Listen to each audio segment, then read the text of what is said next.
This program is brought to you by the following sponsors. Singapore Aviation. A humble demonstration flight a century ago heralded the start of aviation in Singapore. Now, Singapore is an aviation hub connecting places, people and ideas. Supported by a bustling aerospace industry, delivering tons of cargo around the world. Guarding our skies, our way of life. From an island to a global city. This is Singapore's aviation story on its centennial year.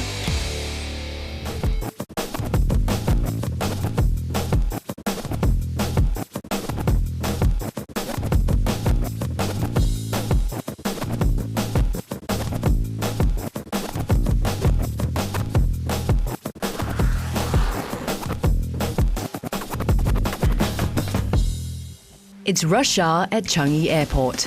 A flight arrives or departs every 2 minutes. More than 100 airlines, close to 6,000 flights weekly to over 200 cities.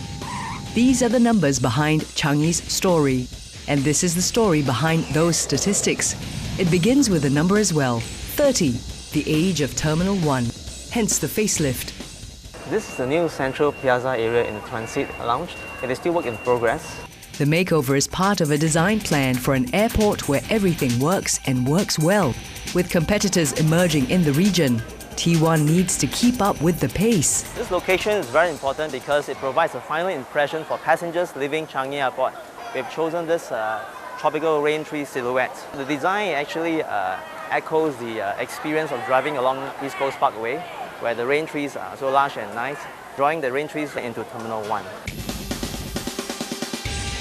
Beyond appearances, all of Changi is tied by a design that puts people at its center, the one-level layout. Unlike many other airports, in Changi, the departure flow process for passengers all happens on the same level. So wayfinding is quite intuitive for passengers alighting at the curbside, all the way to boarding at the gates. It all happens on the same level. There are no level changes that can make the passenger lost along the way. No passenger walks more than 300 meters from curbside to the furthest boarding gate. Between travelators and a leisurely pace of a meter a second, the airport design gets people to flights in 15 minutes, while carpets muffle the footsteps of millions of passengers. Just in case, a team of roving concierges usher passengers to their flights on time. The final safety net, cameras in every terminal. In a central control room, they track everything that could affect passengers, a hold-up at a taxi queue, a line at immigration. This morning, the team at the Terminal Management Center springs to action. A queue at a check-in row is growing. What happened? Oh, the passengers already too. We have a long queue spotted by one of our officers at check-in row. TM, we need to activate. We have a long queue at T1, check-in row 11, a tailback of 20. Alright, can we deploy our CSOs on ground, please? On our end, we will activate our customer service officers on ground to help to manage queue situation, as well as to divert passengers to much shorter queues or get the DTMs on ground. From the control room, a line is open to every agency that keeps Changi humming: airport police, immigration, and the concierges. Moving passengers around is just half the journey. Behind the scenes, their bags are keeping up with them.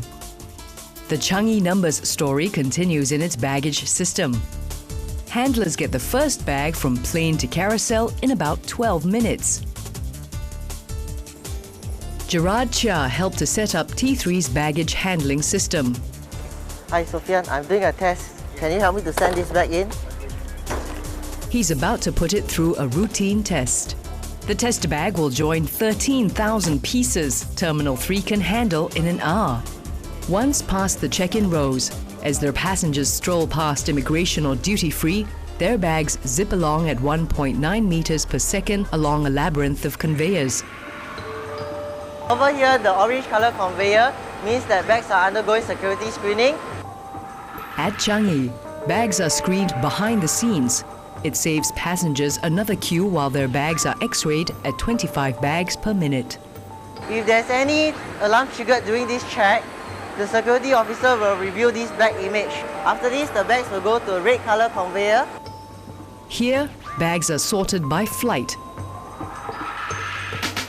before human hands finally take over. Not that the system leaves room for human error. Every bag entering is scanned and rescanned before being sent on a flight. And still, they don't leave things to chance at Changi. Along the 3.2-kilometer conveyors, every bag is tracked real-time through sensors, scanners and cameras. There's Gerard there. He's waiting on the bag. We are at the control room. Okay, that is where... This is where any hiccup gets sorted fast. We monitor all the fault at our control room, whether it is on breakdown or is on the maintenance. We will inform our technician, will go immediately. With technology and close monitoring, the bags will get to their connecting flights even if they have to cross terminals in 60 minutes flat. The bags are just one part of the Changi system that gets passengers and planes off the ground on time.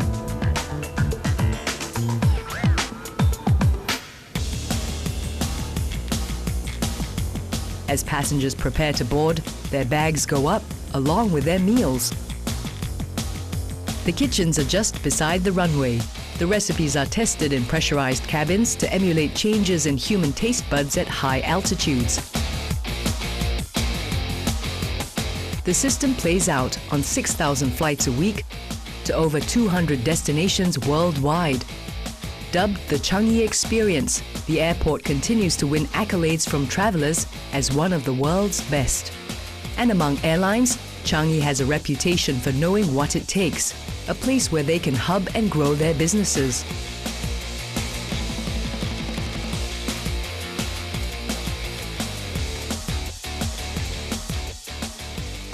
There are more than 100 airlines that land in Singapore, and that provides a lot of opportunity for Jetstar to partner them, so-called the interline, and also for their passenger who needs to travel beyond Singapore. Today, over 40 million passengers travel through Changi each year, a big draw for carriers looking for a base in the region. Profiles of airlines are changing, along with their passengers. Changi was one of the first airports in Asia to build for the budget phenomenon. This market now grows over 20% a year, and it shows in the evolving lifestyles of the Singaporean traveller. Lee Locke, a graphic designer, is off for another holiday. He's just back from an Australian adventure. I try to save as much as I can. So I got myself a car for the cheapest deal. I drove around. I didn't rent any hotels or any hostels, so I just camped out in the open.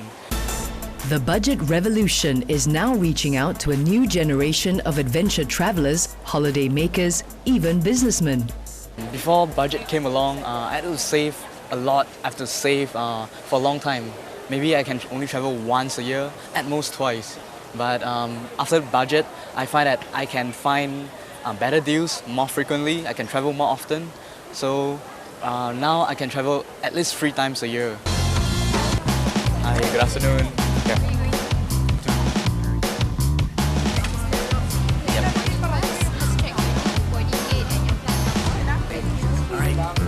Thank you very much. With growth in budget travel, plans are in place for the expansion of the budget terminal, with enlarged terminal spaces and new aircraft parking bays.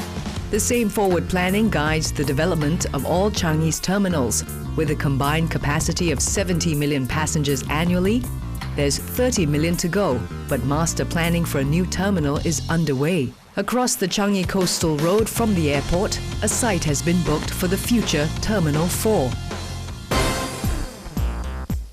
Singapore's Changi Airport. Over 40 million passengers pass through its terminals. It was a very different scene at Singapore's first civil airport.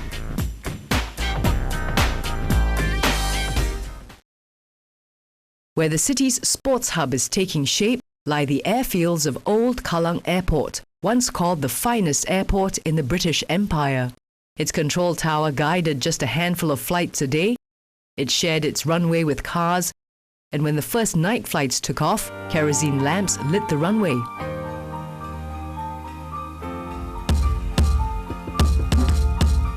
Today, Changi's air traffic controllers handle close to 2 flights a minute during the airport's busiest hour.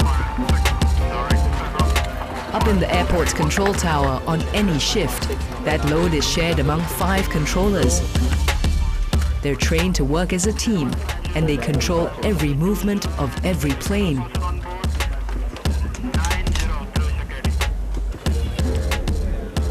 Stage 1, where Marcus is sitting, he will be the ground movement planner. Basically, he makes sure that the flight files the flight plan before departure, and he will process the cruising level that the pilot requests and also the route that he will be flying on. He'll be put over to the ground movement controller. He gives the pilot the startup clearance for the engine and also the pushback clearance from the parking bay as well. And in the event where it comes to a junction where there's another plane, Daryl will decide who gets the right of way. And once the pilot is ready for departure, Daryl will put him over to the runway controller where he's sitting on. Reno here will give him the departure clearance, which consists of some very important information like the surface wind condition and the initial altitude to climb to. Air traffic control at Changi never sleeps. Their watchful eyes navigate planes safely in and out of Changi round the clock. Once the planes are airborne, that responsibility is handed over to another team at the Singapore Air Traffic Control Centre, SATC for short. With more than 500,000 flights a year, controllers at SATC could be managing 1,300 flights a day. Clearly not a job for the faint-hearted. Oh, it's the thrill. It's for all those souls who are out there who likes challenge. Controllers oversee an area about 1,000 times the size of Singapore. To manage fatigue, they work shifts with breaks in between. Something else helps as well. I've always been interested in airplanes, fascinated by the way they fly. Whenever I'm at the airport, I'm always at the viewing gallery. And I'm always amazed to see the big jumbo jets just peel off from the ground and take off and fly away to their destinations. So I've always wanted to do everything and anything with aviation when I grow up. The team at SATC stays in touch with both pilots and controllers overseas. They ensure that all planes leaving Changi are on a path and an altitude safely separated from other flights. You're not the only one flying at that time. There can be thousands of aircraft flying all over the world. And your flight route may crisscross many other flight routes. Technology today helps controllers keep the planes apart, but there are always heart-stopping moments when human instincts take over. We had a 747 cargo aircraft departed from Singapore to Bangkok. The aircraft was approximately 50 nautical miles north of Changi Airport, climbing through 19,000 feet, when the pilot made a mayday call on the radio frequency. The pilot reported a fire alert on board and turned back to Singapore.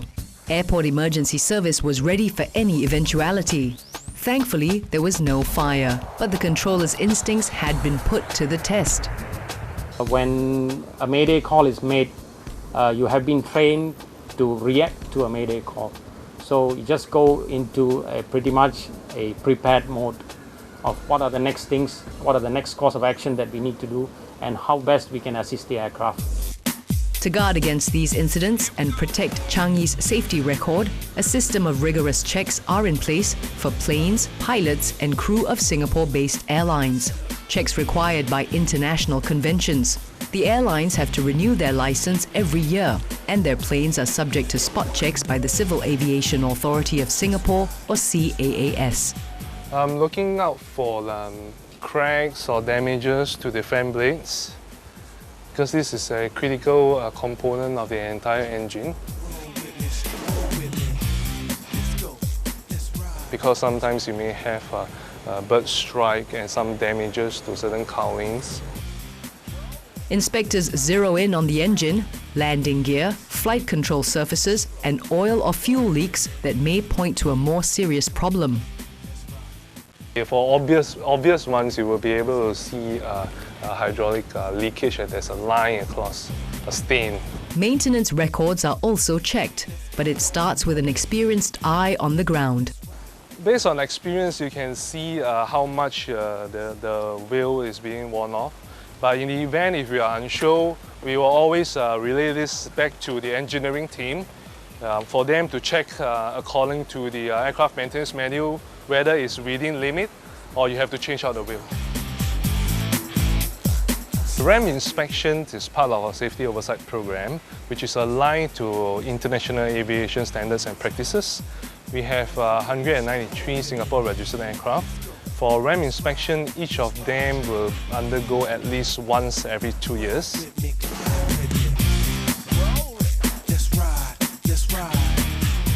A safe plane is just one side of the coin. It also has to be in safe hands.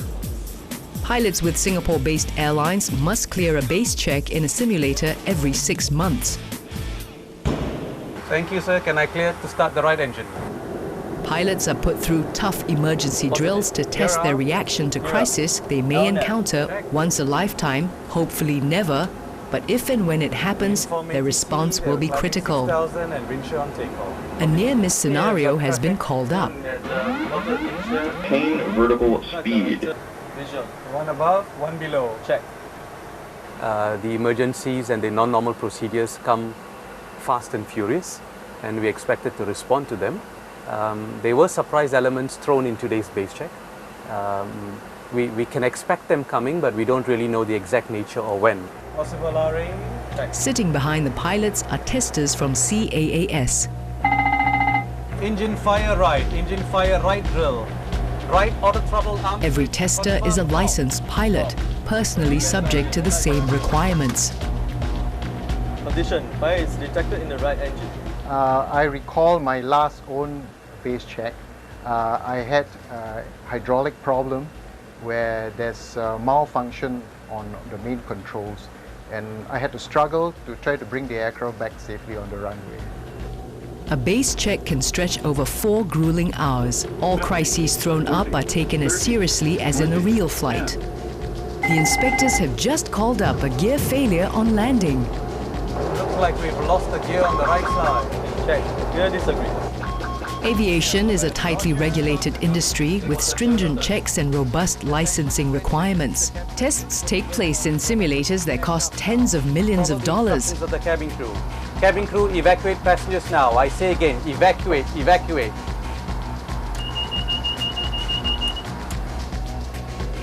But regulators leave little to chance when lives are at stake.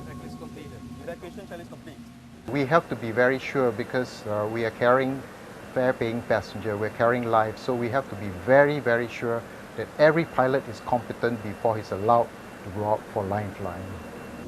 Just down the corridor from the simulators, another team of aviation professionals are being put through their paces. Like the pilots, these crew members are trained not just for service. They need to be calm and in control during any crisis on board. It was great. Inside the room was very hot and there's a lot of smoke. And so you have to be confident to fight the fire because you have to think about your safety firstly and also the safety of passengers. And it's about this aircraft safety in general. Okay, and pull out. Come this way, come this way, come this way. From the hot seat to literally getting their feet wet, every crew member has to be trained and retrained every 6 months. 2 to 3 days are kept aside each time, as they are drilled and re-drilled from classrooms to cabins. We have just managed to safely evacuate our passengers and crew out of the aircraft, and we did a direct boarding into the raft. So beyond the smiles, the hot towels, there's a practical safety reason for having crews on board. Cabin crew does not only have to ensure the well-being of passengers on board, okay? It is a requirement by law to have them for passengers' safety as well. Singapore's Changi Airport is a global air hub with connections to 200 cities around the world. Nearly 6,000 flights a week, filled not just with passengers, but cargo. With larger aircraft coming into the market, more cargo can be moved by air cost-effectively. Beyond Changi's familiar passenger terminals is its cargo hub and logistics park. And near the airport, a unique service is on offer. At Singapore Freeport, international clients store valuable cargo, gold and diamonds, antiques, priceless artworks by the old masters. Changi moves over 2 million tons of cargo a year, making it the 7th busiest cargo hub in the world. The air freight center has 9 terminals. In its crates and cargo holds are necessities for life and the extras for lifestyles. From food for the supermarket to cars for the F1 race. When the unit arrives here, it will be brought up. If the unit is meant for the connecting flight, it will be brought to the export terminal. So for the unit meant for Singapore, what we'll do is we'll do the breakdown of this physical cargo, and the cargo will subsequently be stored in its storage location, which will eventually be delivered to the cargo forwarders here in Singapore. Next door in the export terminal, the products of Singapore's factories are sent out to the plains and out of the country.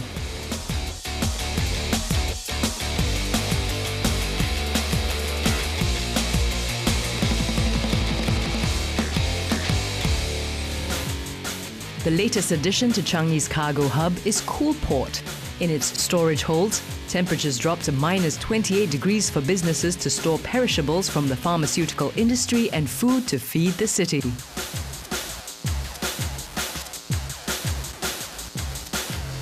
This evening, another shipment is heading into the city.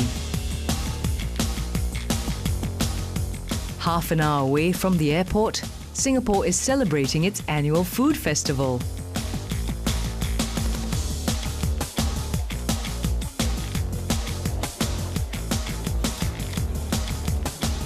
Much that happens in this city is possible with the connectivity that the air hub provides. Changi as a global air hub keeps the city on the pulse of changing lifestyle trends and dynamic business opportunities. An air hub with impressive numbers. A flight every 2 minutes, 6,000 flights a week, 2 million tons of cargo a year. All moving to connect people, lifestyles and ideas in over 200 cities. And that is the story behind the numbers.